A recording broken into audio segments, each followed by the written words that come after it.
اس مخلوق نے اللہ تعالیٰ کے افعال کا تعارف کرایا، فرشتوں نے اللہ کے اسماء کا تعارف کرایا، میرے مصطفیٰ نے آ کر اللہ کی ذات کا تعارف کرایا جی۔ اور یہاں ایک اور بات بھی آپ کو بتاتے چلوں، جب حضور تشریف لائے تو مشرکین مکہ نے یہ کہا کہ اگر یہ حبل، یہ بڑے بڑے جتنے یہ بت ہیں، لات اور منات اور عزا اور حبل، یہ اگر آپ کے خدا نہیں ہیں تو خدا کون ہے؟ پھر آپ اس کی ڈیفینیشن بیان کریں، تعارف کرائیں، خدا کیا ہے؟ رب تعالیٰ نے اپنے تعارف میں سورہ اخلاص کو نازل کیا۔ اللہ تعالیٰ فرماتا ہے محبوب ہم آپ کو بتاتے ہیں، بتائیں ان کو، کل کہہ دیجئے هو اللہ احد، پہلی بات یہ ہے کہ اللہ ایک ہے، وحدہ لا شریک ہے، جو خدا ہوتا ہے وہ ایک ہی ہوتا ہے، متعدد نہیں ہو سکتے۔ دوسرا فرمایا اللہ الصمد، اللہ بے نیاز ہے، وہ نیاز مند نہیں ہے، اس کو کسی کی ضرورت۔ یہ جتنی اللہ کی مخلوق ہے ہر شے کو کسی نہ کسی کی ضرورت ہے، وہ صرف اللہ کی ذات ہے جس کو کسی کی ضرورت نہیں۔ اور دوسرا الصمد کا معنی یہ ہے ہم سارے کے سارے وسائل کے، اسباب کے محتاج ہیں، اللہ تعالیٰ کی ذات اسباب کی محتاج نہیں ہے، سمجھ گئے؟ پھر فرمایا کہ اللہ کون ہے، یعنی پہلی بات اللہ کی صفت یہ ہے کہ وہ ایک ہے، دوسری بات وہ نیاز ہے، کسی شے کی اس کو ضرورت نہیں، تیسری بات لم یلد، اس کا کوئی بیٹا نہیں ہے، ہاں جی، کوئی اولاد نہیں ہے، اور فرمایا تو وہ تو کسی کی اولاد ہوگی، فرمایا ولم یولد، وہ بھی کسی کی اولاد نہیں ہے، اور آگے فرمایا لم یکن لہ کفوا احد، اور اس کا کوئی قبیلہ نہیں ہے، کوئی فیملی نہیں ہے، کوئی برادری نہیں ہے۔ تو اللہ تعالیٰ نے اپنی ڈیفینیشن اپنے حضور کی زبان سے لوگوں کو بتایا کہ مجھے پہچاننا چاہتے ہیں، میری پہچان بتاؤ کہ وہ ایک ہے، وہ بے نیاز ہے، وہ کسی کے گھر میں اس نے جنم نہیں لیا، نہ اس کے ہاں کسی نے جنم لیا، نہ اس کا کوئی باپ ہے، نہ اس کا کوئی بیٹا ہے، نہ اس کی کوئی جورو ہے، اور نہ اس کا کوئی قبیلہ ہے، خاندان ہے۔ تو سرکار تشریف لائے اللہ تعالیٰ کی معرفت پہچان کرانے کے لیے کہ اللہ کون ہے، تو فرمایا کہ حضور اللہ کی ذات کے منظر بن کر آئے، حضور کی پہچان کے لیے آئے۔ میں نے وہ آیت پڑھی تھی، اس کا ترجمہ تک نہیں کیا، وہ انشاءاللہ پھر موقع ملا عرض کریں گے۔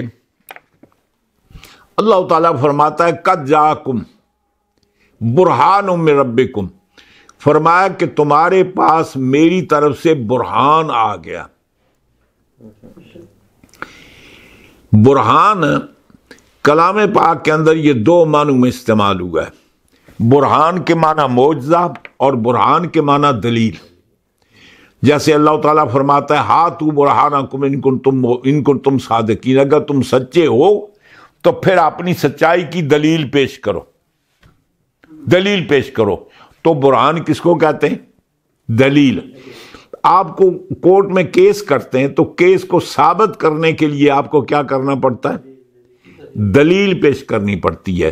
تو برہان کے معنی دلیل کے بھی ہیں اور برہان کے معنی معجزہ کے بھی ہیں۔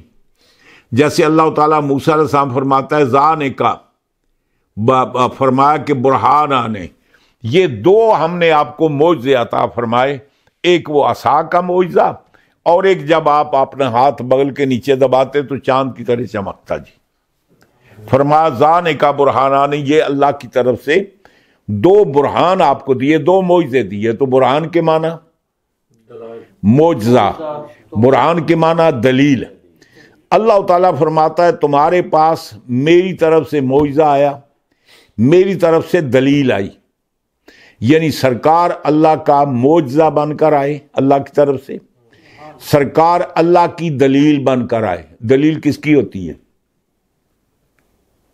بغیر دعوے کے دلیل تو نہیں ہوتی نا۔ آپ دلیل کب دیں گے؟ جب آپ دعویٰ کریں گے، آپ سے کو پوچھے تو دیں گے، ویسے تو آپ دلیلیں نہیں دیتے نا۔ تو رب تعالیٰ فرماتا ہے کہ میری دلیل کون ہے؟ سرکار ہے۔ اب سوچنا یہ ہے کہ اللہ نے وعدہ کیا کیا جی، دعویٰ کیا کیا ہے؟ اللہ کہتا ہے میں ایک ہوں۔ اللہ تعالیٰ اپنے علم کی قدرت ساری باتیں کرتا ہے، تو بتانا یہ ہے کہ میں ایک ہوں، اس کی دلیل یہ ہے کہ میرا محبوب یہ بھی کائنات میں یکتا ہے، کوئی خدائی میں میرا شریک نہیں، مصطفی میں اس کا کوئی شریک نہیں۔ فرمایا کہ میں جمیل ہوں، میرے جمال کی دلیل مصطفی ان کو دیکھیں۔ فرمایا میں صاحب کمال ہوں، میرے کمال کا ظہور مصطفیٰ کے اندر ہے۔ میں صاحب اختیار ہوں، میرے اختیار کا ظہور سرکار کی ذات میں ہے۔ فرمایا کہ جو جو میرا دعویٰ ہے اس کی دلیل میرا محبوب ہے جی۔ اور دوسری بات یہ کہ ان کو معجزہ دے کر نہیں بھیجا، وہ کہتے ہیں نا دیے انبیاء کو، وہ دیے معجزے انبیاء کو خدا نے، دیے معجزے انبیاء کو خدا نے، ہمارا نبی معجزہ بن کے آیا۔ دیگر انبیاء کرام کو اللہ نے معجزات عطا فرمائے اور حضور خود معجزہ بن کر آئے۔ حضور کی زندگی کا ایک ایک لمحہ وہ بطور معجزہ کے خود معجزہ بن کر آئے۔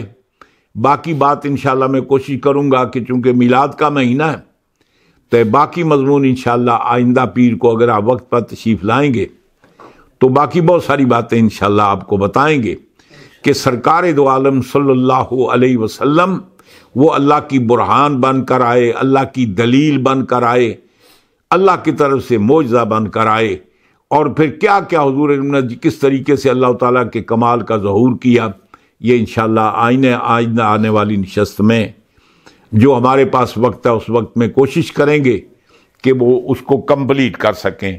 اللہ میری اور حافظ کو اپنی بارگاہ میں قبول فرمائے۔ یہ جو ہم نے حضور کی آمد، بنیادی طور پر آج اتنی بات سمجھ آ گئی کہ سرکار پیدا ہوئے۔ ہم خوشی اس لیے مناتے ہیں کہ سرکار کے آنے سے ہمیں قرآن ملا، سرکار کے آنے سے ہمیں ایمان ملا، سرکار کے آنے سے ہمیں خدا ملا، سرکار کے آنے سے ہمیں خدا کی معرفت ہوئی۔ اس سے بڑی نعمت کوئی نہیں ہے۔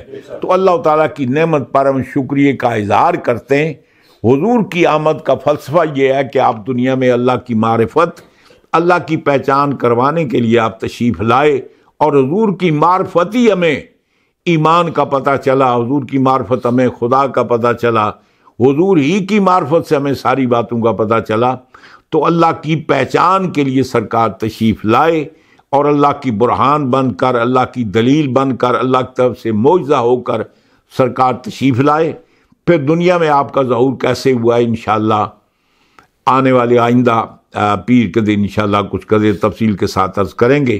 اللہ میری آپ کی حاضری کو قبول فرمائے۔ اللہ تعالیٰ اپنے حبیب کے صدقے ہمیں حضور کی آمد پر جشن مسرت منانے کے اللہ توفیق عطا فرمائے، خوشی منانے کے اللہ توفیق عطا فرمائے۔ اللہم صلی علی سیدنا مولانا محمد وعلی آل سیدنا و مولانا محمد وبارک وسلم صلی علیہ۔ مولا تعالیٰ حضور کی آمد کے برکات سے ہمیں مالا مال فرما۔ مولا تعالیٰ حضور کی سنتوں پر ہمیں عمل کرنے کی توفیق عطا فرما۔ مولا جو حضور تعلیمات لے کر آئے ہیں ان پر عمل کرنے کی توفیق عطا فرما۔ مولا تعالیٰ حضور نے جو اسلام کا نمونہ پیش کیا اس نمونے پر ہمیں چلنے کی توفیق عطا فرما۔ مولا تعالیٰ تیرے محبوب نے جو چیزیں ہمیں عطا کی ہیں ان پر عمل کی توفیق عطا فرما۔